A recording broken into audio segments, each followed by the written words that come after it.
एगो लड़कवा एगो लड़किया से कही था आगे इतना बढ़िया भगवान सुंदर तोहर शकल बनेल को तोहर ओठ लाल लाल सबके देख के मन पागल होई था।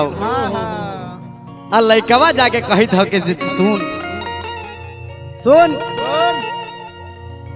पप्पू बहु को हाल बा कहत भैया हो कि तोहर ओठावा के लालिया गजब लागोगे,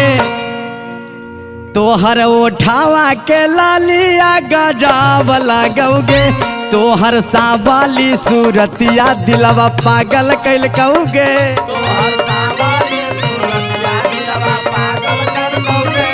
तोहर साबाली सूरतिया दिलवा पागल कैल कहोगे,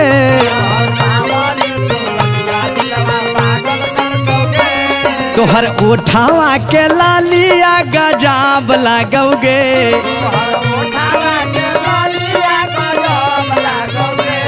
तोहर ओठावा के लालिया गजब लागोगे,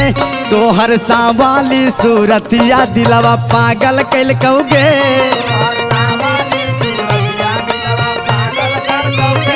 तोहर सावाली सूरतिया दिलवा पागल कैल कहोगे।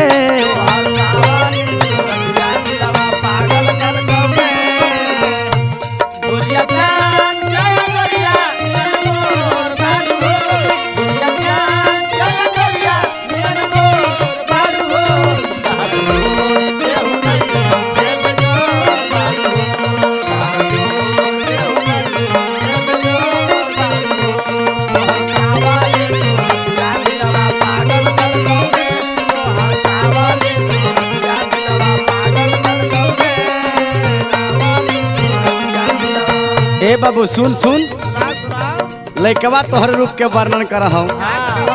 कुछो ना समझाई तनी सुन।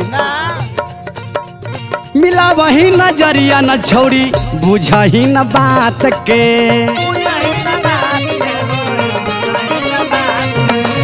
तनी कौन चिन्ह ही तू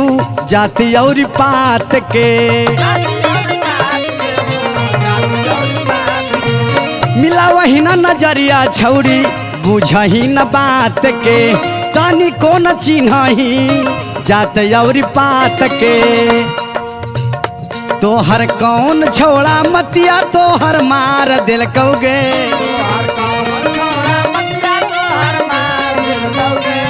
तोहर कौन छोड़ा मतिया तोहर मार दिल कहोगे, तोहर साबाली सूरतिया दिलवा पागल कैल कहोगे,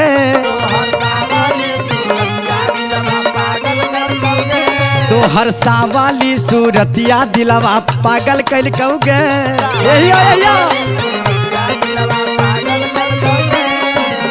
शत्रुघ्न भैया, छोटे बाबा,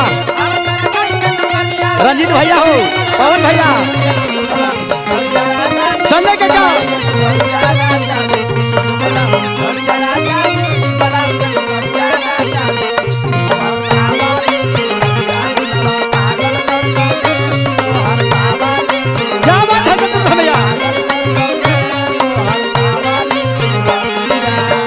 और कहत भैया संजय काका हो करह बड़ैया तोरा गहुआ के छौड़ा,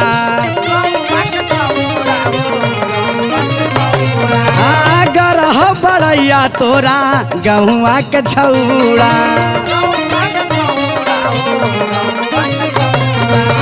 कहियो पटक देतौ गरम हथौड़ा,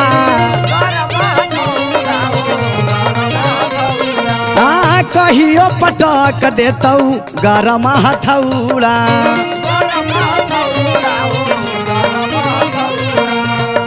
तू सरवन के बतिया के तू घतिया कैनी गे,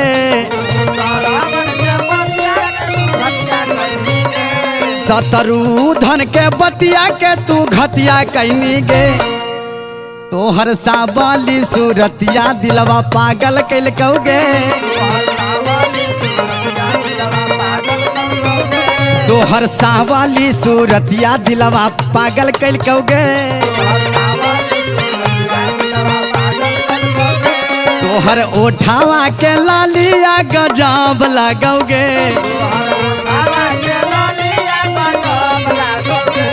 तोहर ओठावा के लालिया गजब लगोगे तोहर सांवाली सूरतिया दिलवा पागल कल कहोगे पवन भैया तोहर सांवाली सूरतिया दिलवा पागल कल कहोगे तोहर सांवाली सूरतिया दिलवा पागल कल कहोगे